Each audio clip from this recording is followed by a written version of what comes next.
Vi ska titta lite grann på de 4 räknesätten och vi börjar med addition. Vi tar ett exempel. 356 plus 638. Nu har vi tecknat uttrycket. Det här talet kallas för term, det här talet kallas för term och svaret vi kommer få kommer att kallas för summa. När vi har tecknat uttrycket kan vi börja ställa upp talet för att se vad det blir. 356 plus 638. 6 plus 8 blir 14. 1 i minne. 6 plus 3 blir 9. 3 plus 6 kommer att bli 9. Och vi kan föra upp resultatet där uppe. 994. Vi fortsätter med ett nytt exempel. 3,65 plus 36,5. Vi har tecknat uttrycket och vi kan ställa upp det. Det man ska tänka på här, det är när det är addition och subtraktion så ska man alltid ha kommatecken under kommatecken. Så det kommer att se ut så här. Och så får man fylla upp. Och då blir det 5 plus 0 kommer att bli 5. 6 plus 5 blir 11. 1 i minne. 4 plus 6 kommer att bli 10. 1 i minne. 40. Och så flyttar man det här kommatecknet så att det kommer att bli 40,15.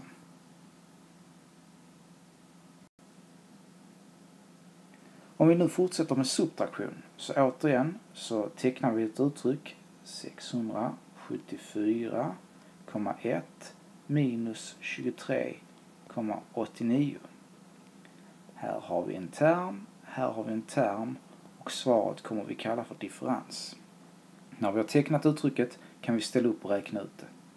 674,1 minus 23,89.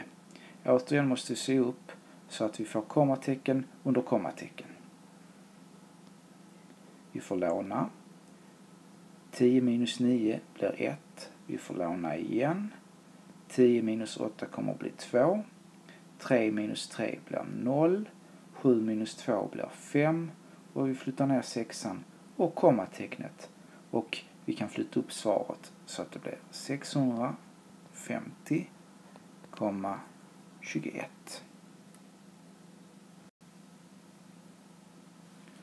Om vi ska utföra en multiplikation, till exempel 23 gånger 67, så kallar vi det här talet för faktor, det här talet för faktor och svaret kommer att kallas för en produkt.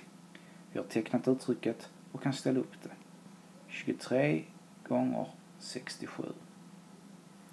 7 gånger 3 är 21. 2 är minne. 7 gånger 2 är 14. Plus 2 blir 16.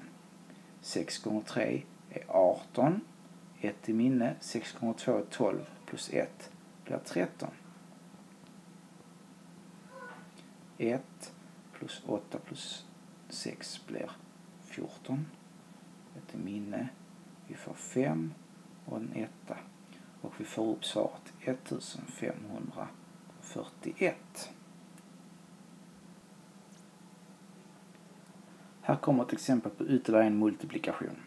Vi tar 72,2 gånger 18. Vi har tecknat det och ställer upp det. Och när det är multiplikation så är man mer ute efter att ha en rak högermarginal. Så här spelar det ingen roll vad kommatecknet är. En rak högermarginal gör att vi kan ta 8 gånger 2 som blir 16. 1 i minne. 8 gånger 2 blir 16 plus 1 blir 17. 1 i minne. 8 gånger 7 är 56 plus 1 blir 57. 1 gånger 2 är 2. 1 gånger 2 är 2. Och 1 gånger 7 blir 7. 6. 7 plus 2 är 9. 7 plus 2 är 9. Och 7 plus 5 blir 12. Eftersom det är en decimal i uppgiften så kommer det även bli en decimal i svaret. Och vi kan föra upp det som 1299,6. Och nu avslutar vi med lite division. Vi tar 16 305 dividerat med 5.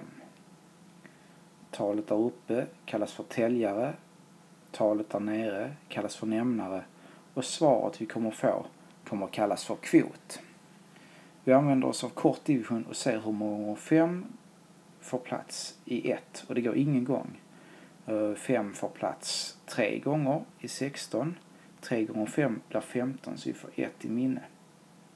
Hur många gånger får 5 plats i 13? Jo, 2 gånger. 2 gånger 5 är 10 och vi får 3 i minne. Hur många gånger får 5 plats i 30? Jo, det får plats 6 gånger. 6 gånger 5 är 30 och vi är färdiga där och ser att 5 får plats en gång i 5. Och svaret blir 3261. Vi avslutar med ett sista exempel på division. Vi tar 3 delat på 8. Hur många gånger får 8 plats i 3? Det går ingen gång. Vi kan lägga till en nolla, men då får vi sätta ett kommatecken där. Hur många gånger får 8 plats i 30? Det får plats 3 gånger. 3 gånger 8 är 24. Vi får 6 över. Vi lägger till en nolla och ser hur många gånger får 8 plats i 60? Jo, 7 gånger. För 7 gånger 8, det är 56. Vi får 4 över. Lägger till en nolla och ser hur många gånger får 8 plats i 40? Jo, 5 gånger. Och 5 gånger 8 är 40 så vi klarar där. Svaret blir 0,375.